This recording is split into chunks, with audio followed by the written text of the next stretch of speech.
We're so Pulp Fiction.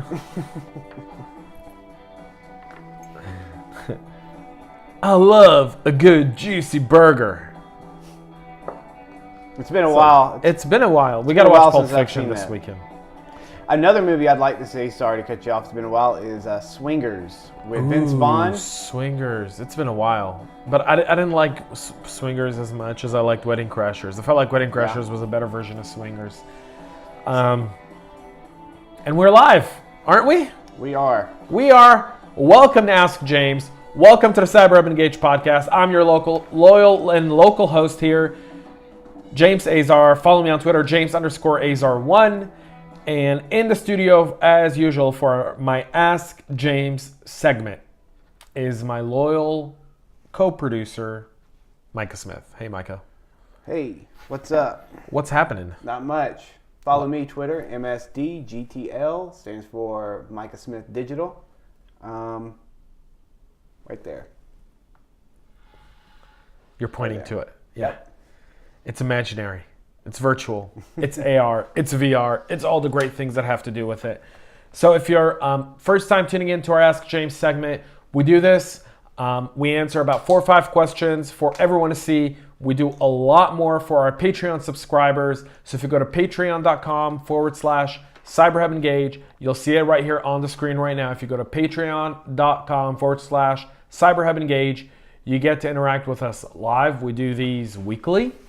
You get to ask your questions all the time. And we kind of have a little bit more fun when we're on our own through Patreon. And so take out $5, join our Patreon group, and really help support the CyberHub Engage mission. With that being said, welcome to Ask James, the segment where you guys get to ask me all kinds of questions and I try to answer them. And today, I think we picked up some pretty good questions, right, Micah? I believe so. We were kind of looking at some really good stuff. So why don't we get it kicked off, man? What's our first question in the mailbag today? Ooh, I need a good little sound effect for that. Mailbag, ding, ding. Our first question. Hi, James. Love the podcast. I listen to it regularly. I have a question about how SSL/TLS certificates you reported on this week. What does it mean when you say there is a thriving marketplace? That is from Mike from Milwaukee. Michigan, excuse me. Michigan MSU. State University, man. Yep. Awesome. So Mike from Michigan, thanks for watching, tuning in, listening, sending your questions. So what he's talking about is something we call our Daily Dose of Cyber, which you can find on the CyberHub Engage website, also all through our social media and our YouTube page. Make sure you subscribe because that's how you get alerted every time we post a new one. And what we were talking about at the time was the SSL TLS certificate weakness. Essentially, the SSL is a security socket layer. It's essentially the way people encrypt your data on a website when you enter it. Meaning if a website has that green lock that we've all been taught how to look at, it means that technically, theoretically, our data is encrypted. What Georgia State University, and we'll have David Myman on the show in a few weeks, and we'll be talking specifically about that specific issue. So make sure, again, if you haven't subscribed, subscribe to our podcast on iTunes, Google Play, on our YouTube, and follow us on social media to get all this really cool content. But what Georgia State actually discovered is that the decryption key of this encryption method is actually readily available on many, many dark web marketplaces where hackers are getting it and they're trading on it to unencrypt your data and then be able to use it. So what does that mean? It kind of means that SSL and these green certificates are pretty much garbage, or it seems like it. And I don't want to diss it per se because there's still specific keys that are still very secure.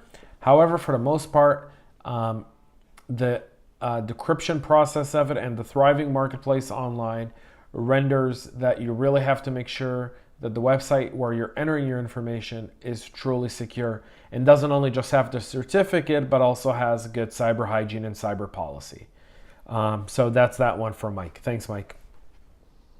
All right, our next question is from Anish in India. Question about AI and cybersecurity. Do you think AI is going to drastically change cybersecurity? Anish, thanks for, again, listening, watching, however you do it out in India. Thank you. So, a few things. AI and cyber it's still a toss-up as to how and what it will change in cybersecurity for a few reasons. One, if AI is being used by hackers for AI-powered malware, it can drastically change the way malware is being analyzed, handled, and treated. That's the really big part of it, is how are hackers going to use it? On the corporate, on the defense side, AI can help automate a lot of processes that maybe humans could look at for a mistake. So having said that, though, the one thing you really want to keep paying attention to on the AI cybersecurity matter is how are hackers utilizing the technology? That's the first piece. And then the second piece, and I think the really more important piece of it all, is how is AI being used to handle the workforce shortage? Because I think that's what a lot of people aren't really considering. We think of automation in manufacturing as kind of getting rid of employees. I look at AI in cybersecurity as a way to address the workforce shortage. And so that's where I think it's going to drastically change cybersecurity. I think we're seeing more and more products that are enabled through AI or machine learning, and there's a big difference there. And we'll address that in a later episode. What's the difference between machine learning and AI? We'll bring someone on the CyberHub Engage podcast to talk about it. And so make sure you tune into that piece. But yeah, overall, it's gonna drastically change cyber. In what direction remains to be seen, and that's kind of up to that's up to how the hackers utilize it and how other organizations utilize AI. Thanks, Anish. Good question. Next question is from Joanne in Boston. James, in one of your episodes on data governance, Ken spoke about how data is crucial in cybersecurity. Do you think this is for specific firms only or for everyone? My boss seems to think that security is about defense and not analysis. Go Yankees. You've pretty much made sure that as a Smith, you can never step foot in Boston. How was that? Was that was good? Horrible. If that's your Boston accent, one must wonder, what the hell? You're a Southern boy. You grew up in Georgia. Mm-hmm. You shouldn't have a Yankee accent, ever. Is that a Yankee accent? Well, it's Boston. It's North. Isn't everything in the North Yankee to you Southerners down here? That's so funny. It is. Yeah. So it's so funny. Yeah, my dad's generation, a lot of the Southerners, they still have a distaste for Yankees. Yes. That's so funny. Go anywhere in Georgia and you won't find a lot of Yankee gear. Mm-hmm. It's still like the North-South divide still exists. It's a cultural thing.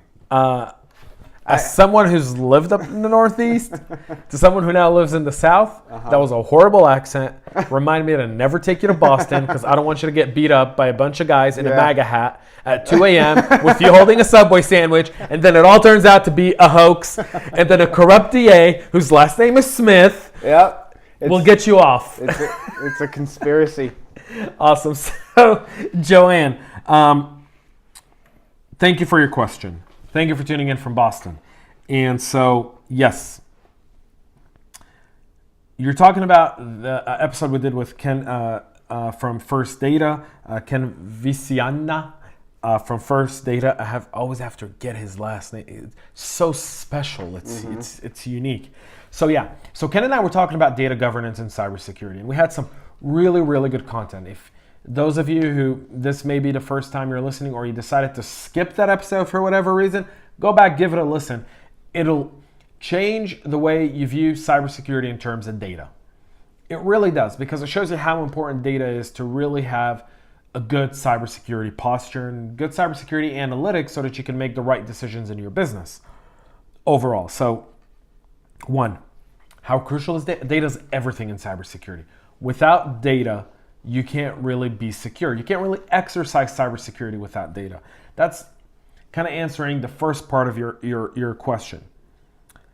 And do I think it's for specific firms? No, I think it's for everyone. Anyone who has data needs to have some sort of data governance and cybersecurity. It just makes absolute and complete sense. Because there's only one way for you to secure your data and manage your data. And the only way to do that, the really only way to do that, is to actually realize what data do you have out there, how risk averse is that data. And in our Beyond the Breach series, which we'll be launching this summer, we've been talking about it for a while, but one of the things we talk about is how hackers utilize the least of information to be able to do something. And so I might be able to access, and we're seeing this as a trend in the last about quarter or so, where it's not really hackers, it's insider threats. And the insider threat is people who are downloading company IP, and then they're taking that IP and they're selling it. And that can be anything from a business process to a patent to an R&D development of something to an engineering prototype. And the reason I say that is because if you don't have any data governance, you won't be able to manage your data, number one. You won't be able to secure your data, number two. And number three, you'll be making false decisions. You'll be looking at a picture rather than looking in the picture. And I say that because in art, a lot of people look at the picture and not in the picture. And I was in this art gallery in Bucharest, Romania, and we were doing a tour. And the guy who was walking us in the tour, Micah, said most people look at the picture, not in the picture. And I found that to be very insightful. And I feel that's the way we look at things in cyber. We're looking at the problem, not into the problem. And at the problem is hackers get in, our data's gonna get compromised, we're gonna have issues. And the problem is what data are hackers going after? What data do we really need to secure? So when you're looking at a piece of art, yeah, you're gonna look at all of it, but you gotta look in it. You gotta look into the painting itself, into the colors, into the texture. Because for an artist, that's all part of the painting. It's not just the picture. It's the process of the painting. There's a great show on Netflix called Shtisel, and it's an Israeli show, but they have English subtitling and they also have English dubbing. So if you really want to get into a good show, it's an awesome show. It's about this Orthodox Jew who's trying to break out of the stigma of being a very religious Jewish guy, and he's an artist and he's painting. And one of the things that I took out of that show specifically was the thought that he put into painting, in and out. The not just looking at the painting, but in the painting, the meaning behind it, the texture, the colors, the way the colors were laid out on the canvas or on the paper. And cyber is no different, Joanne, in that in cyber, most CISOs and most cyber folks are looking at the problem, but they're not looking into it. The very, very good ones look into the problem. They're trying to get to the root cause. They're building data pools and lakes, and they're pulling all these different data. They're doing a lot of segmentation. They're trying to isolate specific data from other. They're trying to put some data that's unencrypted onto an encrypted server and so forth. Those are all the things that matter. And so the best way to go about this is to go to your boss and have him listen to that episode of CyberHub Engage. But if he doesn't, and you can't get that message across, talk to him about and try to relate the message into something he really enjoys doing. So if he likes playing golf, talk about data governance in terms of golf. If he likes football, talk about it in the terms of football. There's a reason you have coaches that sit in the box on game day, because you see the game differently from up top than you do on the bottom. When you're on the field level, you can only go so much. Your range is only so much, but when you're up top, your range is pretty much everything. So you're able to notice specific trends that an offense or a defense does, and you're able to deliver that message a little bit better. And data governance is no different than a defensive coordinator sitting in a box in a football game and watching the entire field and then passing that message down to the head coach to call the play in, or vice versa, calling the play in directly to the player. Data governance is really just that important. And it is really, security can be nowhere, and you can't play defense without having some sort of analysis of how your data is exposed. Thanks, Joanne. I really appreciate the question. That's a good one. All right. Our next question is from Ian in Las Vegas. Viva Las Vegas. James, I want to start a career in cybersecurity. I have never done any coding, and I keep hearing you need to know some code to be in the cybersecurity. What path should I go through to get a job in cyber? Ian, welcome to the exciting world of cybersecurity, where everyone has some sort of analysis of how to get into cyber. You do need coding, you don't need coding. I've always said you don't need any experience to be in cybersecurity, because I feel like cybersecurity is well beyond just staring at a screen and at a bunch of line items and not analyzing anything. Having said that, though, as time progresses and as cyber becomes more integrated into an entire company's infrastructure, so today and over the last lot of years, the way you look at cybersecurity is a company develops a product, puts it online, goes to the cyber guys, says, hey, we've launched a product, test it, and then there's security upgrades that are being done while people are using the product. It's not the perfect system, but simply security can't catch up to the speed of business. And so what happens is speed of business dictates something has to go live, something does go live, security gets to it 3-4 months down the road, and in those 3-4 months, the product may or may not be secure to a right level. And now companies are starting to address this at the root cause. When we're building a product, how are we addressing security? And you're starting to see more people, more security folks, or more coding people go get a cross-training in security so that they can be a security lead in product development, or you're seeing security people go get some coding experience to be part of that process. And I think those that are really going to last in security and create job security have to be able to wear multiple hats. That's the challenge. In one of the earlier questions, Anish from India asked about AI in cyber. Well, the trend is that if you're only good at malware analysis, you're only going to have a job in cyber until you're replaced by AI. And then once you're replaced by AI, if you're not cross-trained, you're not going to know anything else. So having said that, I think your plan of action, your course should be two things. One, go take a Python course or a Linux, any one of those. Those all work. Do that. That's the first thing. The second thing, and I think the other big one, is find what part of cyber you want to be in. Go after your passion, but develop 2 or 3 more skills. Make yourself very good at one thing, but also good in 2 or 3 other things. Make yourself indispensable. So you can go to Outcert, who I spoke with at RSA. They're a great platform for certifications and so forth. You can check those guys out. We'll give them a quick shout out to Lee and his team. And they can actually kind of paint a direction for you. They've got a ton of groups in Facebook and so forth.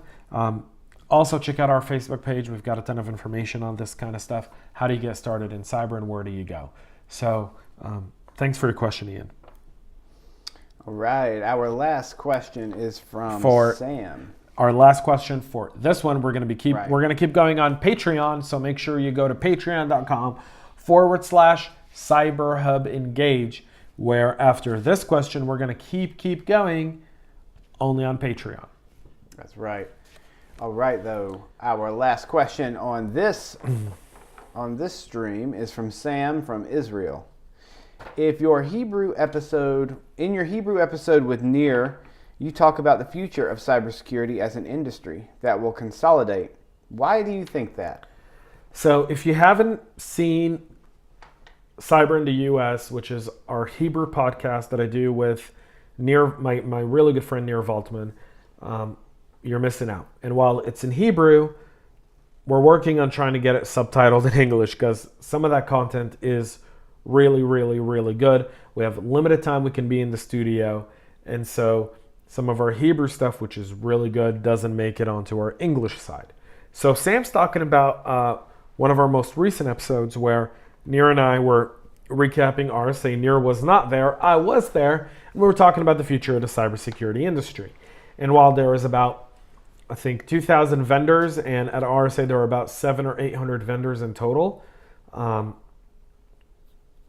What I found to be the case was that RSA is going to consolidate and the vendor market is going to consolidate. And I argued that based on the fact of some of the moves that have been going on between some of the cyber companies and some of the other big telecom companies that are trying to get into cybersecurity. AT&T acquiring AlienVault to start AT&T Cyber is just a peek at a multi-billion-dollar telecom company that has a ton of small business customers and home clients that's going to start addressing cyber at the source. We'll send you a secure router, we'll VPN your router, we'll firewall your internet connection, and we'll offer all that to you at a fee. And they can afford to do that and build the ARPU, which is the average revenue per user over time, because they've got billions and billions and billions of dollars, something a startup can't do. That's why cyber products are so expensive and at times out of touch for 80 or 90% of the market. Because really, when you think of the big Fortune 1000, those guys are spending hundreds of millions of dollars a year in cyber. But small businesses who are most likely to be attacked are not. And I'm not the only one saying it. Everyone knows this. And some of these companies, the AT&Ts, the Cisco, IBM, Verizon, Google, Amazon, know this. I'm not the only guy saying this. And they have got billions and billions of dollars. They have the money. They've got the clients. So it makes absolute sense that these guys who, Google, for example, had a booth set up at RSA, they have no reason to have a booth set up in RSA. They have no security product. But they were there to plant a flag saying, Google's going to get into security. It's just a matter of how and if. And their guys were walking around, talking to different cyber companies, identifying how their products fit into the G Suite products. And they're going to start doing some acquisitions. You know why? Because they've got billions and billions of dollars. And it just makes sense. They've got millions of customers. They've got billions of dollars. They can afford to go buy a company for $100 million, add it on, charge every customer an additional $5 a month just to have that product, and they will make their money back in 5-6 years. And they can afford that life cycle because they've got a lot of money. Something startups don't have in cybersecurity. They just don't have it, right? So the market is going to consolidate. And I feel like it's going to end up being 10 to 15 really big companies that address specific parts of security. I don't think Amazon is going to go into retail security. I don't, because they have no interest in retail. But they are going to go into cloud security. And my guess is that in 3 to 5 years, Amazon will be the cloud security hub of the world. They will be. They'll acquire every single cloud security product that they can fit in AWS. They're going to offer secure environments at a premium to companies that are willing to pay it. And they're going to try to help you manage security, whether it be through dashboards or through different products or different integrations. They're already doing it now through specific POCs, proof of concepts. And I think once those proof of concepts show that they work, they're going to acquire those companies or acquire a share in those companies so that they can make more money off of this. That's number one. Number two, I think AT&T is going to take over the small SMB marketplace in cyber. Acquiring AlienVault was their first aspect of being able to go to the middle market and doing it, but they're in the verge of doing a bunch of additional smaller acquisitions, and they're going to be in cyber and big time, and they have the leadership from AlienVault helping guide this movement. And so I believe AT&T is going to be in the next 2 to 3 years a very big player in cybersecurity, and they're already doing it. They're big influencers. They're using a bunch of different tactics to get their name out there as AT&T Cyber. They're spending a lot of money on now taking you from thinking about AT&T just as a internet or TV company to a cybersecurity company. And over the next 3 to 4 years, you're going to see people who don't want to think about security, who just go to AT&T for their business or home Wi-Fi and home internet, say, oh, you got a security product? Sure, it's another $30 a month? Fine, charge me for it. And AT&T can afford to do that. Again, they've got the money to do it. And that's what it boils down to at the end of the day. The startups that you don't see make it could have great products. They just don't have the right pricing for the marketplace. And they're chasing the 10-15% of the marketplace that everyone else is chasing. CISOs are busy today because every single vendor wants to talk to that CISO. But no one's talking to the small businesses. And those small businesses are the ones that need it. The problem is they don't have the money. And these big companies are going to come in and do just that. They're going to offer a more robust security solution on top of their built-in process. They're going to walk you through it.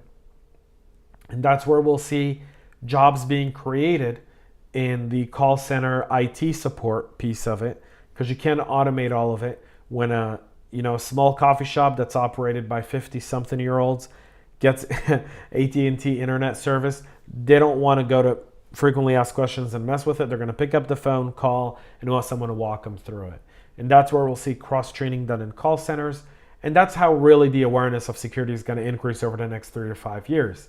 I mean, like it or not, the AT&T, the Verizons, the Googles, the Amazons, these guys are going to start driving awareness into the consumer because it plays into their long-term interest and into their long-term financial strategy. And right now they can afford to do it because they have the money and their long-term investment. These companies start something to finish it and break even on it 5-6 years down the road. Where if you're a startup, you're looking to start getting some ROI immediately. And that's the difference. And that's why, Sam, I think that this industry is going to consolidate. And in 3 years, what RSA is today, which is Moscone South and North with a speaking hall in West, will maybe be North and West, or South and West, or part of North and part of all of South. It'll be much smaller than what it is today. I'm not saying, and Nir argued with me about the lack of innovation in startups. And to that point, I will say this. There's still going to be startups. And startups will still come up. But like any big market today, when you think of e-commerce, who do you think about? Amazon. And eventually, when we think of security, we're only going to think of one. And I'm not dismissing what Check Point and Palo Alto and IBM are doing, because they're also making some great acquisitions. But they're trying to dominate the enterprise market. All of these big cyber companies are going after the enterprise market. They don't have penetration to the middle and small market. But AT&T, Verizon, Amazon, Google, Microsoft, those guys do. Because even the smallest of business will either use Gmail or Office 365. And that's where Google and Microsoft can acquire large-scale customers with one massive push. Meaning they can acquire a company for $100 million and generate $100 million through 3 years by just pushing it out to their customers and giving a free trial with a low monthly subscription and then building on that offering with time. And that's what we're going to see. So remember this: Microsoft, Google, AT&T, Verizon, Amazon. Those are my 5 that I feel like are going to be investing the most in security over the next 2 to 3 years, acquiring, bolting it onto their small business offering, and offering a more robust, more expensive solution, but it'll be secure. And with new privacy legislation, with the risk of being sued for a breach, with the liability that comes with it, people will spend that money. Sam, that's my take on it. And that's why I think it. I hope that answers your question.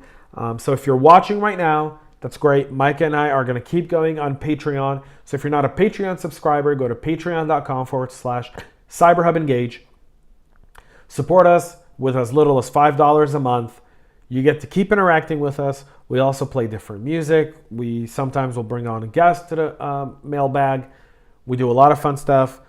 We also get asked some pretty cool questions there as well. I think, some of the questions there, we dig deeper. We go more technical on it. We're trying to keep this very, very kind of unofficial. But please go patreon.com/CyberHub Engage.